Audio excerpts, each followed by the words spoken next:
This is Darren Stoner with The Perfect Bit, and today I want to talk to you about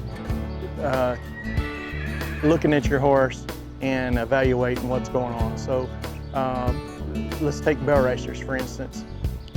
What a problem what people haven't done is put themselves in the horse's position, because we have theories and ideas about what we think's going on in there or what somebody has told us. But what I want to make you aware of today is I want you to put yourself in your horse's position. In other words, let's say that your horse is gapping his mouth. You look pictures and videos and he's gapping his mouth going around.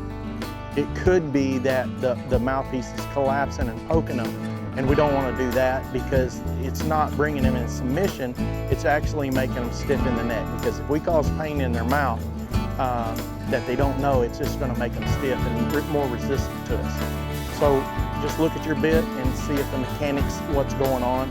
And it's easy to do. You can put it in your hand and pull back, turn, those kind of things. The other thing is sometimes it's not the horse's fault. It can be a medical issue.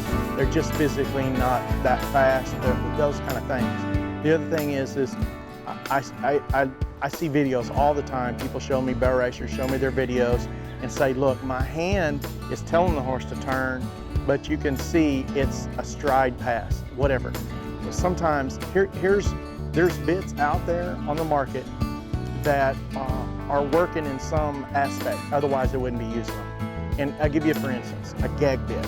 So a gag, the reason the gag is able to perform the way it is let's say my hand is a gag. Well, what happens is then the mouthpiece is at the bottom. When your gag rotates, it's going to move this far, then it's going to rotate the mouthpiece if you keep rotating it, which means it's going to rotate the other side. If both sides come back, you're applying curb chain pressure, which is saying stop. And obviously we don't want to stop every time I shake my horse up around the barrel or I turn. So the gag has a good aspect of that. It works independently on a scale of however big your gag is. So that's the good thing about it. It works independently.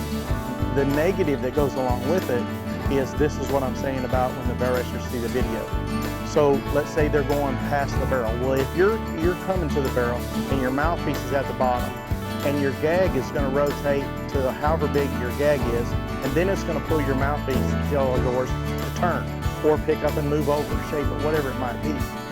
So your hands move X amount of far depending on how big the gag is, and the horse didn't get the signal. So you can see with that, saying that it's not really your horse's fault. If it's at the top, it's going to be instantaneous of what you want. So at that time, your horse performs perfectly on your signals, and you say, see, it's working, but then the other times, if it's at the bottom, you have this delayed action, and that's the negative that goes along with it. It's hard to be precise with your hands in a sliding gag because you don't know where the gag is going to stop.